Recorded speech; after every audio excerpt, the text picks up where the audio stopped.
Okay. Are we?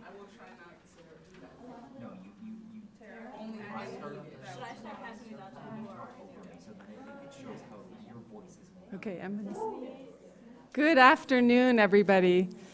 I'm Mary Berle. I'm the Chief Educator at the Norman Rockwell Museum, and this afternoon we are incredibly blessed to have students from MCLA who've been studying history and all kinds of great things with Professor Hannah Noel, here to share their interpretations of both Rockwell's art and the Finding Home exhibit. This is a new experiment for us at the museum and a commitment to include all the voices in our community as we think about programming. So we're really interested in your reactions, and I also want everyone to know that we are streaming live on YouTube and Facebook and maybe Instagram even. But I'm going to introduce Dr. Hannah Noel, and then she will introduce our wonderful students. So Dr. Hannah Noel grew up in Florida, Massachusetts, and went to Williams College. She's now an assistant professor of multi-ethnic studies and the digital humanities at MCLA, and the founding director of the American Ethnic Studies minor. She holds a Ph.D. in American culture from the University of Michigan, and her book, Deflective Whiteness, White Identity Politics in a Post-Race Era, is under contract with the Ohio University Press for inclusion in their Race and Mediated Culture series. Defective Whiteness charts show how traditional, digital, and social media coverage converge and influence white identity politics, rhetoric, racial formation, and the rise of Trump-era nationalism. So we have brave students here today who've been studying with Dr. Noel for the entire semester, actually the fall semester, and this semester, and we can't wait to hear what they have to share. So Dr. Hannah Noel?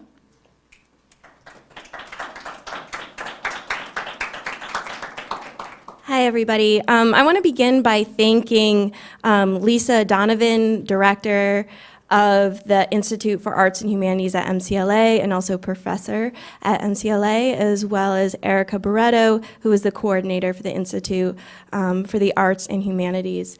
I was able to coordinate these visits and our work with the Norman Rockwell as a faculty fellow through the Institute for the Arts and Humanities. So my students here are from a variety of different classes, from my ethnic studies course, from my film courses, and my intro to mass media. And they're all taking a different approach to Norman Rockwell's work, as well as work that is in the Finding Home exhibit. So what I'm going to do is introduce each one of my absolutely wonderful students. Even the students who decided to come along with us are absolutely wonderful, and my former students and hopefully future students as well. So I'm going to begin with introducing the work and the thought process behind the work of each student, so how it correlates with course themes, and then the individual projects. So first I'm going to start off with the work of Joannda Loftus. So in Susan Theriault's book, Whose Child Am I? Unaccompanied Undocumented Children in U.S. Immigration Custody, an ethnography of children in U.S. immigrant prisons in custody. She writes that unaccompanied minors present a challenge for the Western paradigm of child development. She writes that in Western culture, children are thought of as dependent, as reliant on an adult. Yet undocumented migrant children, many of whom are forced to represent themselves in U.S. immigration courts, challenge this assumption of child dependency through often migrating alone. Track, a database run by Syracuse University, within the past week, published statistics that under the Trump administration, juvenile deportation is now at an all-time high. Joannda Loftus takes a moment to remember the humanity in childhood in these migrants. Her book is inspired by the work here in the Norman Rockwell Finding Home exhibit, specifically the work of Judy Morales in her exhibition upstairs.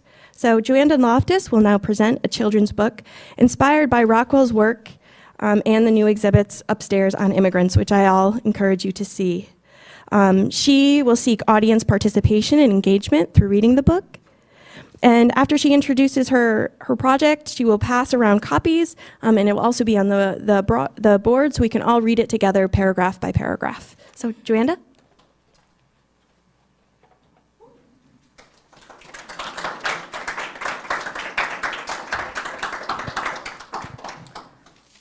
So I wrote this children's book based off of Juji Morales' children's book. I decided to write a children's book because I work in a daycare and I take a children's lit course, and I know that children learn the best through like reading and seeing things based off of like their own experiences and stuff. And it's also important to take into consideration children's feelings when discussing immigration, because most of the people who are affected by immigration are children. So, yeah. Sure. Dr. Noel's gonna pass out the copies of my book.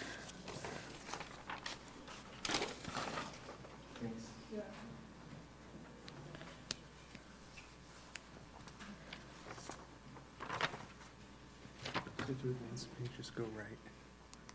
Perfect, okay.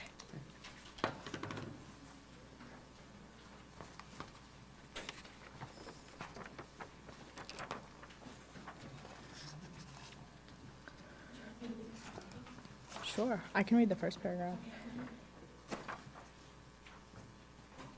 Should I start? Okay.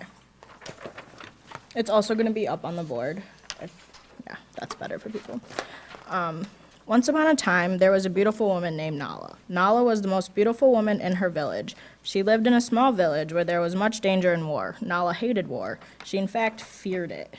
So Nala was a kind soul and was always gentle when it came to other people. She was kind and gentle to every living thing she came into contact with, including insects and wildlife. She would never harm anything. Nala didn't have much. Her entire family died due to war-related incidents, which is why she hates war. The only thing she had that was worth something was the baby inside her belly. She wanted to protect her baby from all things dangerous. She was determined. Nala was almost completely content with her life, except she wanted a new place to call home for her and her baby. She wanted a place that was really far from the village she grew up in. Nala would often dream about the future she and her baby could have. In these dreams there was nothing but beauty. Nala always believed there was beauty in everything that was living.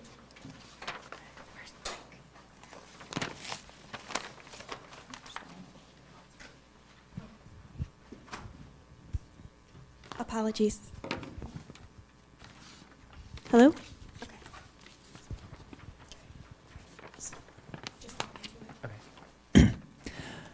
Nala remembered what her husband Antonio had told her before he was taken by the police.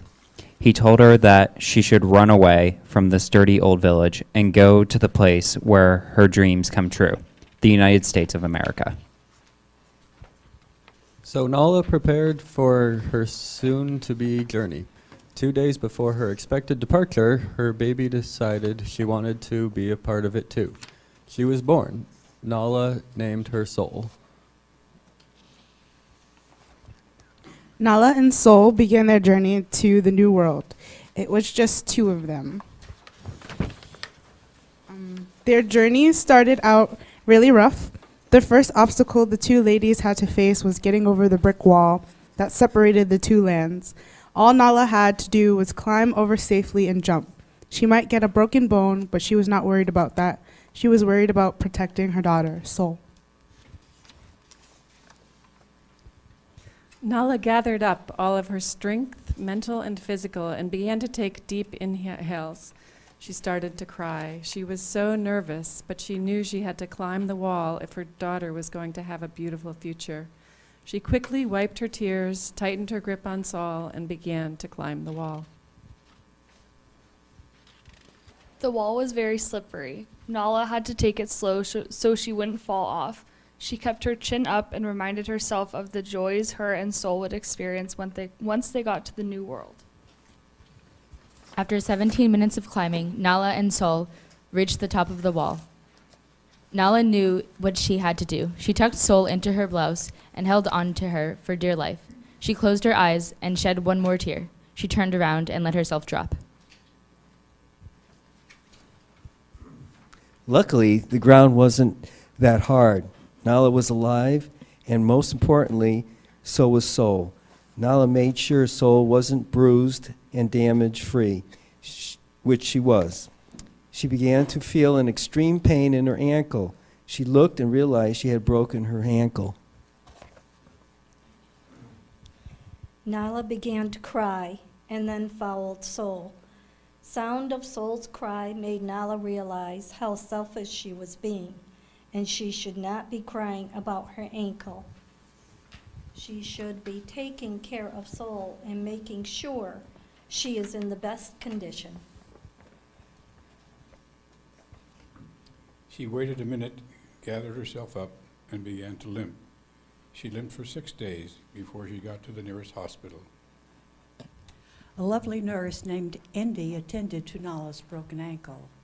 They said her ankle was one of the worst they'd seen. Nala ignored them and continued to examine Sol, even though she had been examined by the doctors twice. Indy knew that Nala was not a citizen of the country. She knew that if anyone else found out, Nala would end up in jail, just like her husband did.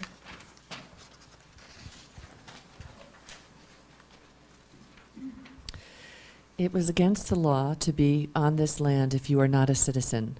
Nala knew this, of course. She did not care. She wanted what was going to be best for her daughter's future. Of course she would risk jail. Her beloved Antonio risked it. Nala was determined not to get caught. Indy the nurse was very friendly. She wanted to help Nala and Sol. She happened to own a building that had apartments, and luckily she had an empty one. She offered Nala the apartment for free until she could get herself a job and make some money. Indy would often watch over Sol while Nala looked for work. They would cook for each other on occasion.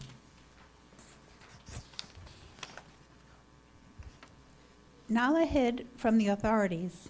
Indy helped keep her residency a secret. Indy believed that Nala and Sol deserved to live here just as much as anyone else does. One day Sol asked Nala, why do we have to hide from everyone? Why don't they want us here? What did we do wrong? Aren't we good people? Nala felt the tears start to drop. She replied, "Darling, you are perfect. You are worth it. They are just afraid that we will steal all of the attention because we are so beautiful. Don't you dare worry about not being wanted again, baby, because we are worth so much." The new world was scary for Nala. It was much more difficult than she had planned for, but she was making it work. She just had to do it for Sol. She just had to. Nala lived in Indy's apartment for many years. She had several jobs over the years. These jobs did not pay well. She was always trying to find more work so she could support her daughter. Her daughter was growing up and she wanted so much more for her than what she could provide. Nala had to be careful with where she worked and who knew about it. If she was caught by the government, she and Sol would be thrown in jail and immediately deported back to their old land. They have worked so hard to get where they are in the new land. Nala was never going to let anything get in the way of their success. Nala was determined to make her dream come true. She always taught Sol that dreaming was more important than being liked. Sol grew up dreaming. She would dream of having friends. She would dream about a life that was less scary than hers. She would turn these dreams into drawings, and she would write storybooks about her dreams. She did anything to keep herself entertained and happy. She could never go to school because she was scared that her family secret would be exposed, and they would have to leave their new home. So Sol kept to herself and learned at home whenever Indy would bring her an academic workbook. Even though she didn't have the opportunity to go to school, Sol was as bright as a star in the night sky. The woman would never forget the first time Sol read a complete sentence on her own. She was reading a book about a silly cat and a magical hat, and she read every word correctly. Nala and Indy began to cry. They had the largest smiles. They were so happy for Sol. The three ladies bonded. The love they shared for each other was unbreakable. This was the beginning of a beautiful chapter in Nala and Sol's lives. They could only grow up from here. Many years went by later, and Antonio ended up being released from jail, and he was demanded to go home to his old homeland. He agreed to leave, but he had other intentions that he was never going to admit. He decided to find Nala. He searched for 3 days and ended up finding Nala at the public bus station. He ran up to her and picked her up. He spun her around and said, "I am so blessed to have found you, my precious," and how in love they were.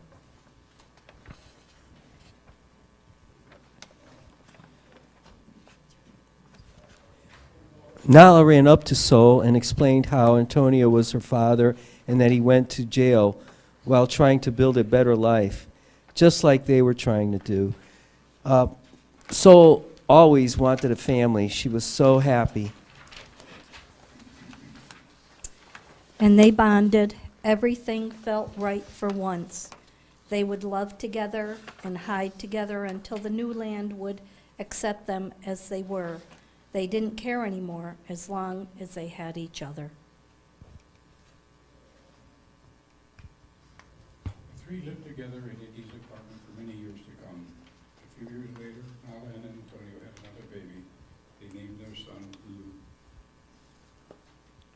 They were excited for Lou to be born on the new land because that means Lou is automatically allowed to live here.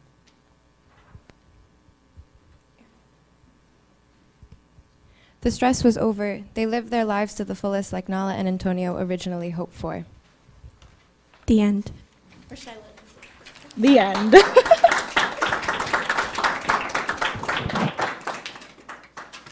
don't know what to do with that.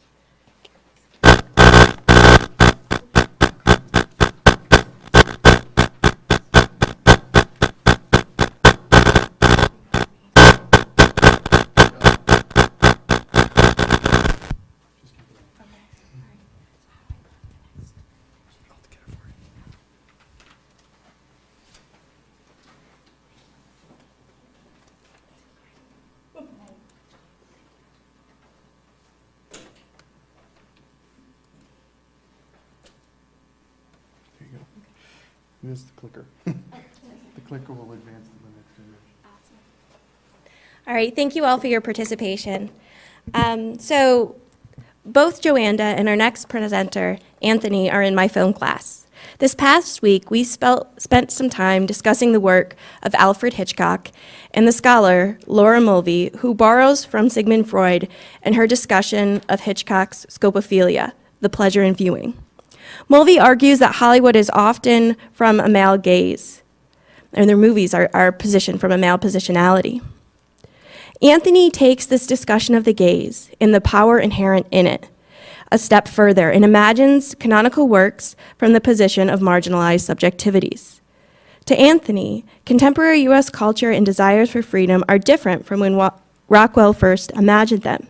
So I'd like to please welcome Anthony Troiano, and he will present digitally remastered images from Rockwell's Saturday Evening Post covers, specifically also focusing on the 4 freedoms in the contemporary era. So thank you so much.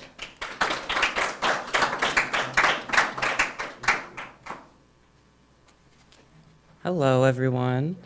So when I came here, I was first inspired by this very room about all the Saturday Evening Post that Rockwell did, and I could see how much effort went into each of the paintings. Unfortunately, I'm not as talented as him, so I wanted to try another art form, which was using modern technology and editing his paintings together on top of a photo of him. So I chose the 4 freedoms. Which is, they were based on 4 kind of guidelines that American wanted us to live by. So the one in the picture is freedom of worship, which is it's kind of supposed to represent like the different kind of, that America's supposed to be diverse and accepting, which wasn't exactly the case at the time in 1943. The one next to it of the man on his shoulder, that is freedom of speech. And he's supposed to show like a working class man who is standing up next to people who are maybe ahead of him in the terms of the hierarchy and standing up for what he thinks is right. The bottom two, the one on the corner, right here of the family, it's freedom from want. And it's supposed to represent like families can get together and actually have the freedom to do that in America. In the corner, it's freedom from fear, and it's supposed to represent Americans during the Second World War while Europe was being bombed, and we were just kind of happy to not be bombed. And so while I respect these four representations of America, I don't think they're exactly modern. So I wanted to modernize this with a today's version of it. So I took each of the four freedoms and then took an image that I thought was representative of today. So up front on the painting is Ilhan Omar. She was the first Muslim woman to be elected as part of as American politician. Above him is the three founders of the Black Lives Matter movement. And I thought that was a better representation of people like in this country who are voicing their opinions rather than a white man standing up for someone just because he maybe doesn't make as much money as them. They stood up and they said, our race is being discriminated against and nothing is happening, and we want to start this movement, which I thought was a good modern interpretation of what Rockwell meant. In the corner, it is an image of children at the border in tinfoil blankets, which I thought was a sad but real contrast between the image of a parent looking over their children while they're safe in bed. And we think that there's only dangers in other countries, but we have people at our own border that we're forcing to sleep like this and separate them from their own families, which is extremely inhumane. For the last one, for freedom of want, I wanted to show a more modern version of what an American family looks like. And so I picked the Obama family because I think they're very representative of what it means to be a family in America, to be educated, and to go after opportunities. Yeah, that's all I kind of have to say about the four freedoms and Rockwell. Thank you.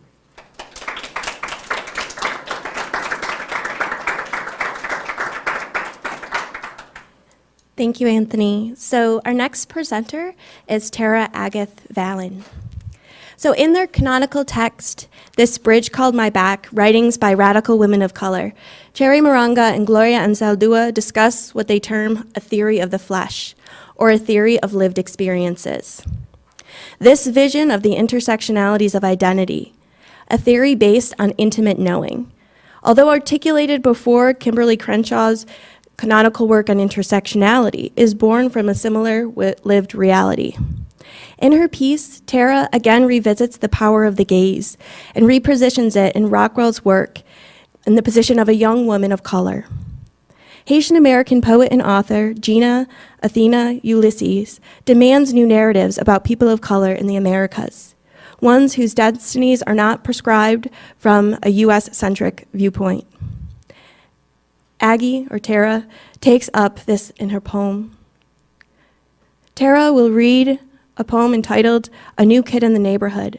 It is a fusion poem that combines an old piece styled after Pablo Neruda, apologies to Pablo Neruda, I'm very sorry, and contemporary, I'm going to read that again. So Aggie will read The New Kid in the Neighborhood, a fusion poem that combines an old piece styled after Pablo Neruda and a contemporary commentary on Norman Rockwell's New Kid in the Neighborhood piece that you can see upstairs. I'm sorry I butchered that.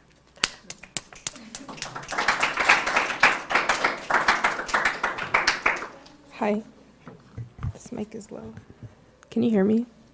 Yes? Okay. All right. So this piece is titled The New Kid in the Neighborhood. There will be times when you walk into a room and no one there is quite like you. Maybe it will be your skin, your clothes, or the curl of your hair. These are words from The Day You Begin, a children's book by Jacqueline Woodson. Maybe I needed a book like that when I was younger. Maybe this PWI nonsense doesn't faze me because I've always been the new kid in the neighborhood. I've lived a predominantly white life. We spent 15 minutes at the Norman Rockwell Museum staring at a painting of two black kids moving into a predominantly white neighborhood. The white kids leaned forward, inquisitive. The museum guide suggested that the kids looked interested in making new friends. I saw it differently. The black boy looked bored. He looked tired. He looked like he was already beat down by a fight that hadn't even started yet. It's not easy to take those first steps into a place where nobody really knows you yet, but somehow you do it. Maybe we both needed Jacqueline Woodson. Sucede que me canso de ser negrita. I'm tired of being black. I'm tired of this unwanted skin, this never long enough, never curly enough, never thick enough black hair. I'm tired of these black eyes, this black nose, these black lips, this black body, this black body, this black body, this body, this black. The Black Doll Project sends dolls to the Caribbean to assert the love and power of their blackness. Maybe I needed toys like that when I was younger. The little white girl Norman Rockwell's painting is the only one who isn't holding anything. Juji Morales paints backpacks full of culture. She speaks of all the presents that dreamers bring to the States. The little white girl in Rockwell's painting stands with her hands folded behind her back. Americans like to copy and paste culture, but sometimes, folks, though my skin, clothes, and hair may look like exotic treasures that are yours to have, my culture is like my hair. You are welcome to look, but do not under any circumstance think you can touch or have. It is not yours to take. You cannot rewrite my history and pass it off as your own unique present. We take plagiarism very seriously around these parts. See, we have to start explaining things now because the roles are reversing. It's not the little black kids standing next to the moving trucks anymore. They're coming to do us like they did the indigenous groups. The colonizers are back, but they look different this time. So when you put all your white dolls into brown boxes to go gentrify the next up-and-coming neighborhood, remember, there will be times when you walk into the room and no one there is quite like you. But you walk in anyway, and treat the room like it is and always has been yours, because that's what you're used to doing anyway. Thank you.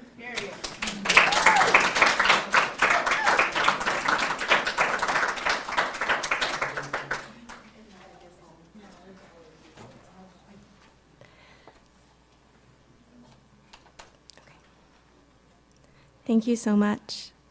So our next presenter is Rowan Lampert. In his academic essay, Rowan develops Michel Foucault's work on prioritizing the subjugated knowledge of historically marginalized groups. He highlights what historian Dan Berger says in a critique of Foucault's own appropriation of the work of prison activists in his conceptualization of the concept of subjugated knowledge, to highlight the nuance between the people responsible for our collective histories and those whose histories get remembered. Drew Lupienza writes about how, in U.S. history, the experiences and writings of indigenous people against white colonialism has been unwitnessed from canonized versions of U.S. history and culture. Rowan takes up this argument and historicizes how tropes like that of the frontier and U.S. exceptionalism enable such unwitnessing. So I would like to bring up Rowan, who will read his academic essay entitled Ethnic Studies Ways of Knowing in the Frontier Thesis. Thank you.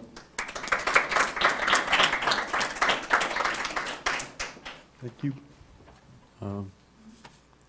Happy February 30th, I guess I could say. So when historian Frederick Jackson Turner introduced his Significance of the Frontier in American History in a speech at the Chicago Columbian Exposition in 1893, he asserted that having an open frontier for the taking is a crucial aspect of United States national identity. This sentiment raises quite a few ethical questions that I will explain by way of critical American ethnic studies ways of knowing. Turner's speech argued that the Western frontier was an essential aspect of American democracy and identity. Even though Turner's thesis was presented over 100 years ago, its sentiment is still alive and well in the U.S. today in new, perhaps in some instances less blatant, and in other instances more blatant ways. Fortunately, thanks to generations of prodigious work done by activists, organizers, artists, and scholars, some progress has been made in the constant struggle against this extremely problematic and detrimental Euro-American-centric narrative of U.S. national identity. Turner's frontier thesis, pretty much right off the bat, tries to justify the genocide and Americanization of Native Americans and the colonization of their land through these ideas of American individualism and American exceptionalism. This justification is only made possible through the disturbing romanticization of the frontier. Similar to the concept of manifest destiny, the Turner thesis argues that Americans should take pride in their settler colonialism and accept it as an essential part of what makes the U.S. the grand and prosperous land of the free. He uses language like, quote, "In this advance, the frontier is the outer edge of the wave, the meeting point between savagery and civilization. So one can see that in his mind, Euro-Americans had more right to the land of the new continent than Native Americans who had lived there for centuries, because he and his fellow Euro-Americans brought civilization to these lands, while Native Americans remained in the dark, as it were."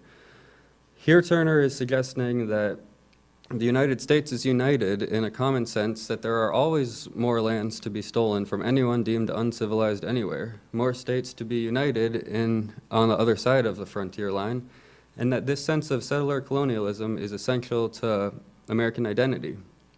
Another statement from his thesis reads, "So long as free land exists, the opportunity for a competency exists, and economic power secures political power." These sentiments are calling for the spread of empire without naming it as such. Native Americans were deemed uncivilized by the United States because their tribes were not recognized as legitimate nations. Therefore, colonizing their territories was seen as building a nation on a clean slate or virgin lands, when in reality, on the frontier, Euro-American empire was at war with multiple Native American nations. Referencing the radical writers Jay Sakai and Butch Lee, University of Washington professor Dan Berger explains in Subjugated Knowledges, Chapter 11 of Ethnic Studies, a reader, quote, "Sakai and Lee emphasized the centrality of land as a basis for political power. They used the concept of imperialism to synthesize the connection between what critical ethnic studies calls racial capitalism and what critical race theorists have dubbed the racial state. Through the framework of imperialism and neocolonialism, they engage the racial and gendered components of the capitalist world system. This land as a basis for political power is exactly what Turner is alluding to when he suggests that part of what it means to be American is to be on the edge of a frontier that is there and open for the taking. The frontier thesis tries to justify without naming the founding of a racial capitalism and a racial state in the U.S., in that Turner insists on a racial hierarchy in which Europeans have more political and economic power than whoever happens to be on the opposing side of the frontier line.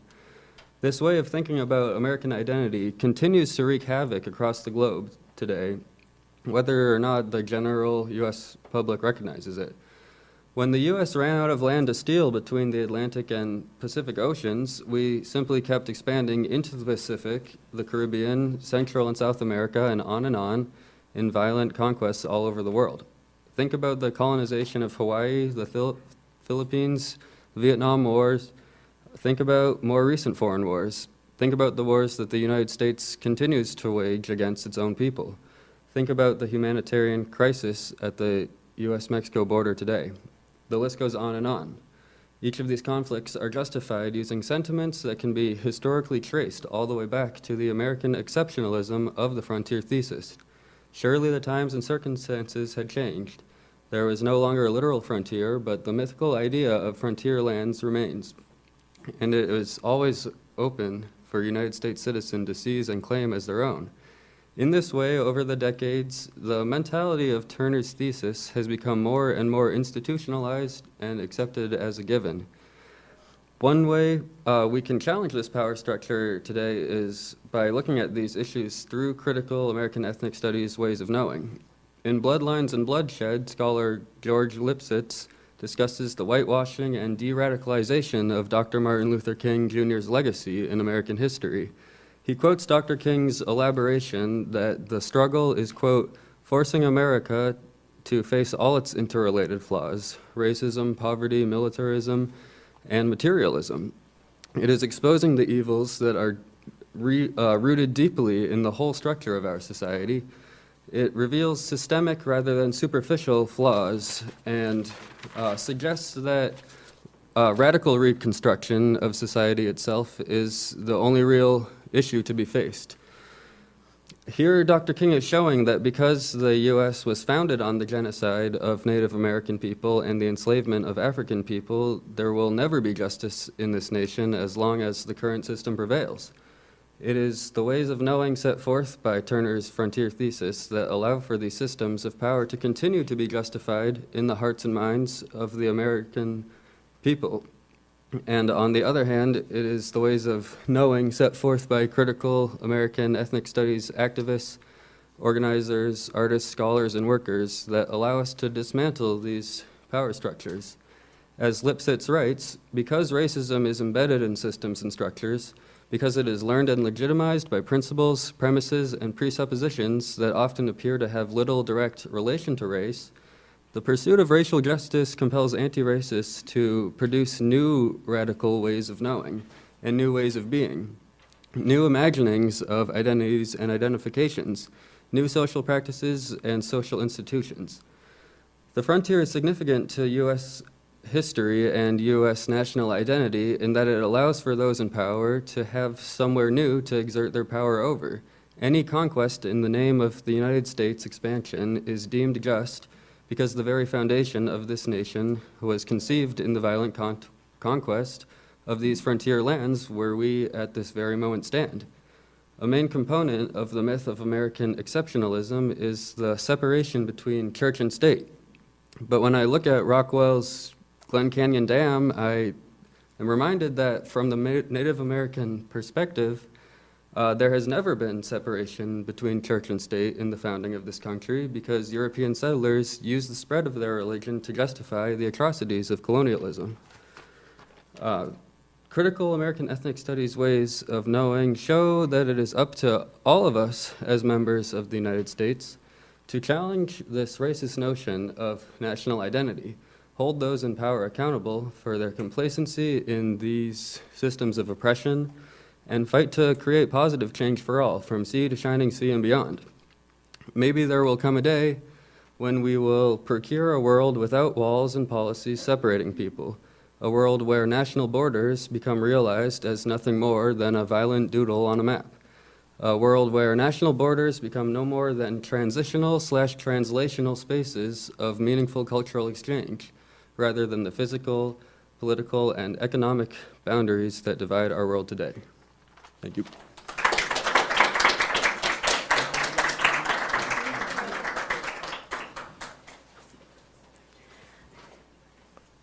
Thank you, Rowan. So we're going to end today with a poem by Danye Smith.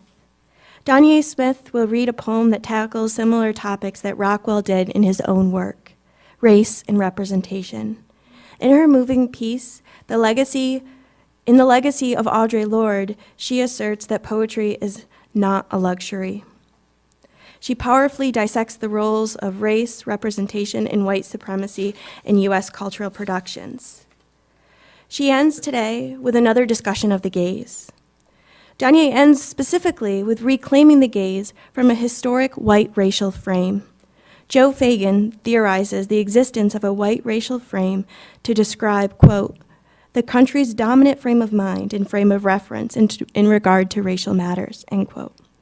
A frame that leaves many Americans, quote, willfully ignorant and misinformed, end quote, about the lives of racialized individuals. A white racial frame encompasses a broad and persisting set of racial stereotypes, prejudices, ideologies, images, interpretations, narratives, emotions, and reactions to language accents, as well as racialized inclinations to discriminate. This willfully misremembers history, obscuring the legacies of racial and systemic violence. So we are going to, yeah.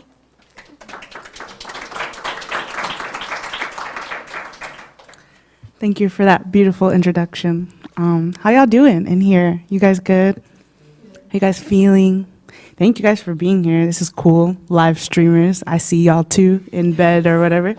I do want to read a poem to you, but I would also just like to talk. Why not? But I'm going to start with the poem first. Lord, I do not call out to you because I know I need more help. No one born on this earth cannot say that they haven't tried to lie to you, Lord. No blade of grass went without grounding each year. When the heart goes shudder and that natural root to slow the devil from tiptoe creeping into my own noose, Lord, I do not cry, I drop. Or I want to drop. I should do it right now because everyone will see me on my knees just crying. To you, I am perfect. To me, I am pathetic, unworthy of any more mercy. Do you know how much mercy we have buried over and over again? Even if this reaches no ear, for there are concentration camps and death chambers waiting for my kin, waiting for beautiful people we are all killing by just trying to live.